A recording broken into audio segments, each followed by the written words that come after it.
फसल चक्र के फायदे और नुकसान। निवेशित समय, प्रयास और संसाधनों के साथ अधिकतम संभव उपज पैदा करने के लिए किसान कई प्रकार की तकनीकों और प्रक्रियाओं को अपनाते हैं। फसल चक्र एक ऐसी तकनीक है, किसी क्षेत्र की मिट्टी को अत्यधिक उपजाऊ बनाए रखने के इरादे से किया जाने वाला फसल चक्र किसानों के लिए किसी वरदान से कम नहीं है, बशर्ते कि इसे सही ढंग से किया जाए। इस गाइड में हम फसल चक्र अभ्यास के बारे में विस्तार से बताएंगे और इसका उपयोग क्यों किया जाना चाहिए। फसल चक्र क्या है? फसल चक्र एक सदियों पुरानी कृषि पद्धति है, जहां किसान एक ही भूमि पर एक विशिष्ट तरीके से विभिन्न प्रकार की फसलें उगाते हैं। फसलें विभिन्न पादप परिवारों से संबंधित हैं और मिट्टी से विभिन्न पोषक तत्वों की मांग करेंगी। उन्हें कीटनाशकों के एक अलग सेट की भी आवश्यकता होती है। चूँकि फसलों के दो सेटों की अलग अलग आवश्यकताएं होती हैं, इसलिए फसल चक्रण यह सुनिश्चित करता है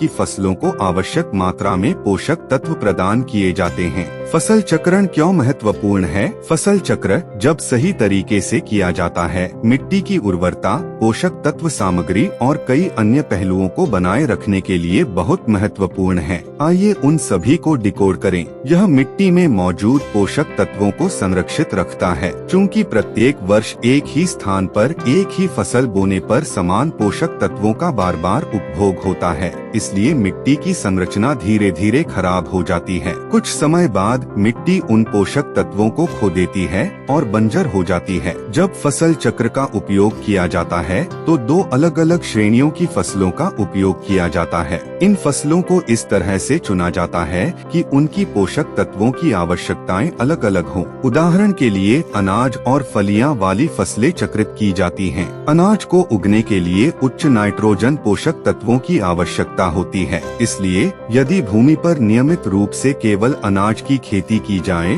तो मिट्टी से ये पोषक तत्व जल्दी खत्म हो सकते हैं। फलियां मिट्टी में नाइट्रोजन की कमी को पूरा करती हैं, इसलिए उन्हें अनाज के साथ जोड़ा जाता है। यह फसल की बीमारी और कीट नियंत्रण में मदद करता है। यदि किसान एक ही खेत में एक ही फसल की खेती जारी रखेंगे तो उन्हें फसल में रोग और कीट की समस्या का सामना करना शुरू हो जाएगा। एक प्रकार की फसल को निशाना बनाने वाले कीट लंबे समय तक पनपते और प्रजनन करते रहेंगे। कुछ समय बाद वे तेजी से बढ़ सकते हैं। फसल चक्र के साथ यह चक्र टूट जाता है और फसल रोग का एक प्रकार का कीट लंबे समय तक जीवित नहीं रह पाता है। यह प्रभावी खरपतवार प्रबंधन को बढ़ावा देता है। जब फसलों का चक्रण किया जाता है तो फसल विशिष्ट खरपतवारों की स्वचालित रूप से आवश्यकता होती है, इसलिए किसानों को खरपतवार नियंत्रण में कम मेहनत और पैसा लगाना पड़ता है। उन्हें शाकनाशी का कम प्रयोग करना होगा। यह उपज वृद्धि का समर्थन करता है। जब मिट्टी पोषक तत्वों से भरपूर होती है, कीट नियंत्रण में होते हैं, खरपतवार फसलों के संसाधनों का उपभोग नहीं कर रहे होते हैं और फसल की बीमारियां नियंत्रित नहीं होती हैं, तो कुल उपज उत्पादन पहले से कहीं अधिक होगा। यह फसल विविधता के लिए महत्वपूर्ण है। हम सभी की खान पान की आदतें अलग अलग होती हैं और एक प्रकार की फसल उगाने से हम सभी का पेट नहीं भर सकता। फसल चक्र से फसल विविधता को बढ़ावा मिलता है और हमें सभी प्रकार की फसलें देखने को मिलती हैं। फसल चक्र का अभ्यास या आयोजन कैसे किया जाता है? मृदा स्वास्थ्य, कीट और रोग नियंत्रण और समग्र कृषि स्थिरता के लिए इसके लाभों को अधिकतम करने के लिए फसल चक्र को व्यवस्थित रूप से व्यवस्थित और अभ्यास किया जाता है। फसल चक्र की मानक प्रक्रिया नीचे उल्लिखित है। उचित योजना और सावधानी पूर्वक फसल चयन। भारत में फसल चक्र की प्रक्रिया सही प्रकार की फसल का चयन करने और एक उचित योजना तैयार करने से शुरू होती है।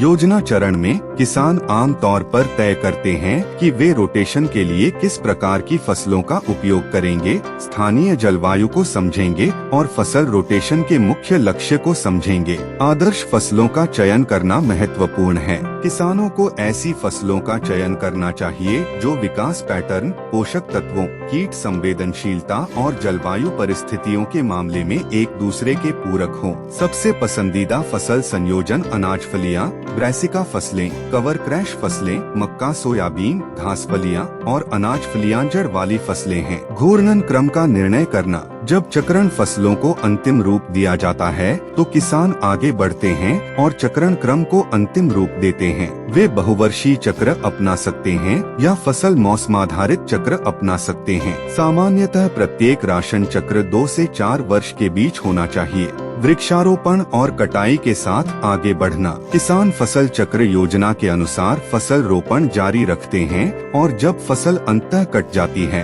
तो वे अगली फसल के लिए जमीन तैयार करना जारी रखते हैं। फसल के प्रकार और उसकी विशिष्ट आवश्यकताओं के आधार पर वे बड़े पैमाने पर भूमि की जुताई, मिट्टी में पोषक तत्व मिलाने और पोषक तत्व प्रबंधन करने में शामिल हो सकते हैं। फसल चक्र के लाभ। सावधानी पूर्वक किया गया फसल चक्र कई प्रकार के लाभ लाने की क्षमता रखता है। हम सबसे आम लोगों की एक सूची लेकर आए हैं। 1. फसलों की उपज क्षमता बढ़ती है। फसल चक्र से केवल एक मौसमी फसल से उपज बढ़ जाती है, क्योंकि कई फसल किस्मों का उपयोग किया जाता है। प्रत्येक मौसम में विभिन्न प्रकार की फसलों के अलावा सामान्य रूप से भरपूर फसल प्राप्त होती है। वैज्ञानिक शोध से पता चलता है कि मोनोकल्चर के विपरीत फसल चक्रण से फसल उत्पादन 10% से 25% तक बढ़ जाता है। 2. नाइट्रोजन का संतुलन बना रहता है। पौधों के विकास के लिए आवश्यक तत्वों में से एक नाइट्रोजन है। यह डीएनए, प्रोटीन का निर्माण खंड और यहाँ तक कि क्लोरोफिल का एक महत्वपूर्ण घटक है। यद्यपि वायुमंडल में 78% नाइट्रोजन उस रूप में है